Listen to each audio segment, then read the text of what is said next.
Well, welcome back to Reading the Bible Together. I'm here with Joe, and we are getting to read 1 Corinthians 9. We're going to ask, what does it say? What does it mean? And what are we going to do about it? We're looking at what did it mean for them then? What does it mean for us now? And what does it mean for everyone always? Those are always good questions to ask as you're reading. Joe's going to start us out. Am I not free? Am I not an apostle? Have I not seen our Lord Jesus? Are you not the result of my work in the Lord?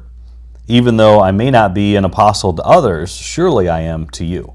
For you are in fact the seal of my apostleship in the Lord. This is my defense to those who sit in judgment of me. Don't we have the right to food and drink?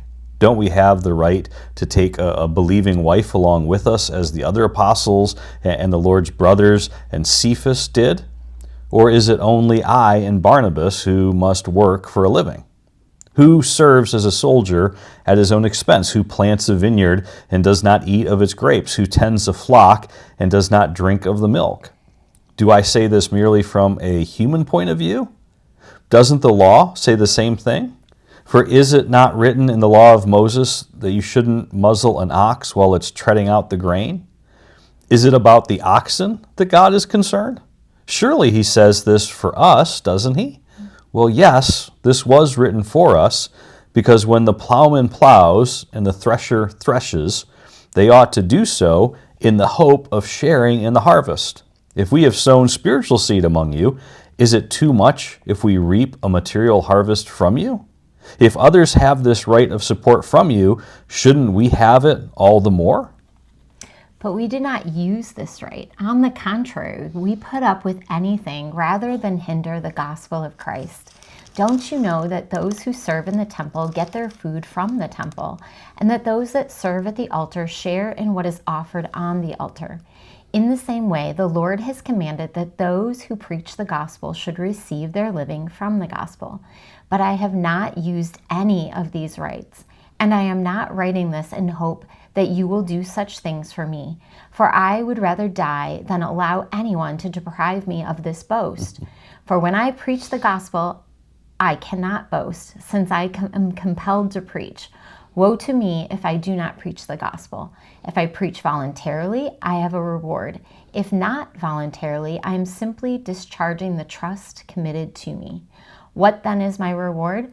Just that in preaching the gospel, I may offer it free of charge, and so not make full use of my rights as a preacher of the gospel. Though I am free and belong to no person, I make myself a slave to everyone, to win as many as possible. To the Jews I became like a Jew to win the Jews. To those under the law I became like one under the law, though I myself am not under the law, so as to win those under the law. To those not having a law, I became like one not having the law, though I am not free of God's law, but I am under Christ's law, so as to win those not having the law. To the weak, I became weak to win the weak. I have become all things to all people, so that by some possible means I might save some. I do all this for the sake of the gospel, that I may share in its blessings. Do you not know that in a race all the runners run, but only one gets the prize? Run in such a way as to get the prize. Everyone who competes in the games goes into strict training. They do it to get a crown that will not last, but we do it to get a crown that will last forever. Therefore, I do not run like someone running aimlessly. I do not fight like a boxer beating the air. No, I strike a blow to my body and make it my slave, so that after I have preached to others, I myself will not be disqualified for the prize. So what do you hear is going on? So one of the things. So and you all with 1 Corinthians, it's really important to keep in mind. And if you guys have already talked about this, then forgive me for a second.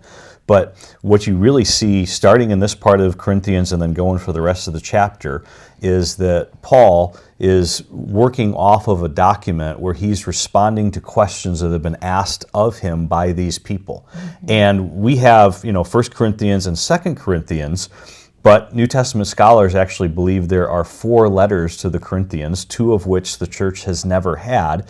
And we have this belief based on the other epistles. And so all the epistles that Paul writes, and this is, again, super important to remember, they're all written in this question and answer format, right? And so actually a big part of the reason that we preach the way that we do on Sunday mornings, and the reason we have sermons the way that we do on Sunday mornings, is we actually use the same model for teaching that the Apostle Paul used during the New Testament era, where people had a question about a subject, and then you bring all of God's truth to that particular subject. We call that a sermon series, and so we answer a question or a couple of questions on a specific aspect of life over 3, 4, 5, 6 weeks. And that is what the Apostle Paul is doing in each one of these letters. And you start to see this going back and forth. And the reason this is so important is because if you don't understand that he is going kind of line by line in a document and responding to questions,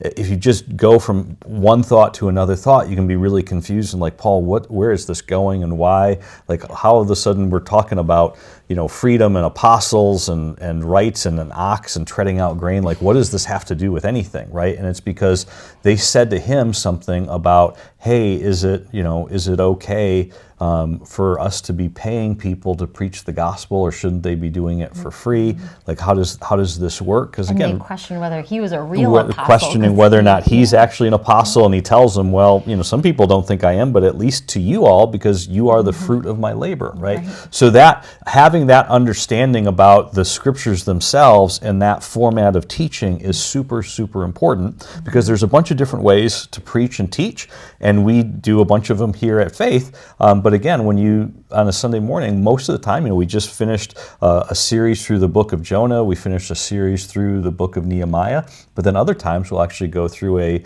sermon series where we're asking a question, or we're taking a circumstance of life or a situation in life, and we're exploring it the way the apostles did, by using a kind of a question and answer format. And so again, just knowing that that's how the scripture is set up is really key. And in this part, Paul is doing a great job of helping us to kind of think through, well, how do we support those people who serve us in a church? Mm-hmm. And Paul's being very honest about it.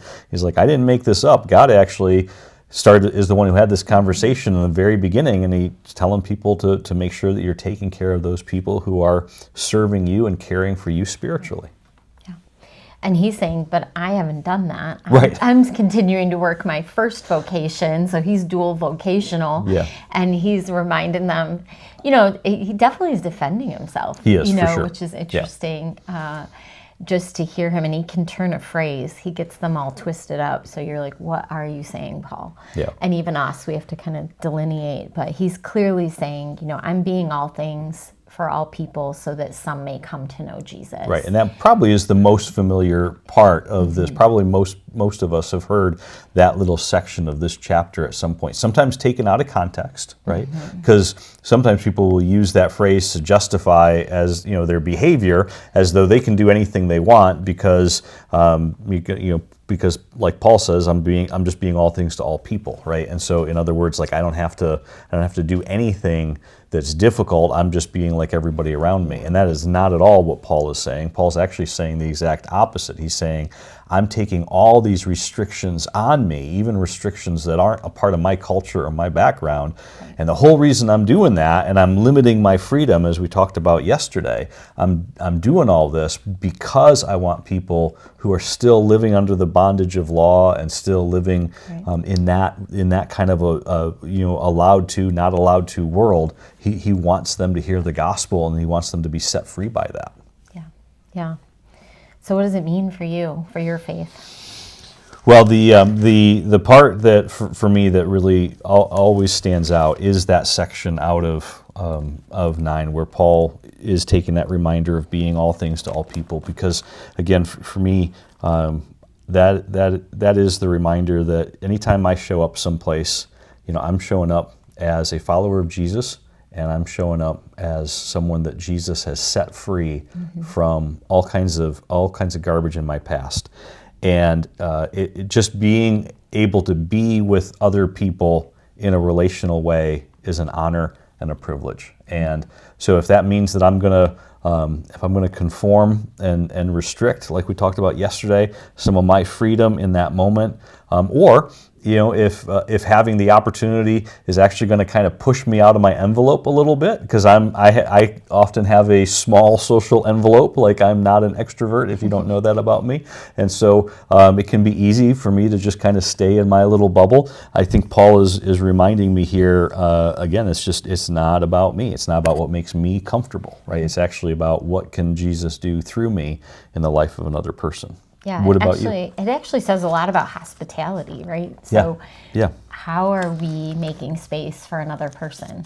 If their culture is such that we're offending them, that's not making space for them. For sure. If we're thinking about just ourselves and not somebody else, it says if someone's weak, I become weak. I think of somebody that maybe is challenged in some way, intellectually, physically, whatever. I'm not going to try to highlight those things. I'm going to try to meet them right where they're at. And it is just really thinking through what he's saying. He's saying, I want somebody to come to know Jesus. Right. That's who I'm the with. goal. They have value. They're image bearers of God, and I'm treating them with that level of worth. And then I'm thinking about how I don't come with my rights or my qualifications. I come meeting them right where they're at. Yeah. And then also thinking, like, I don't want to disqualify myself from the prize. And the prize always is the love of God and the love of people. And so just being able to run in such a way where we're sharing the love of God. Yeah. That's good. That's All right, great. what about you? What are you going to do? What are your thoughts from this chapter in 1 Corinthians 9?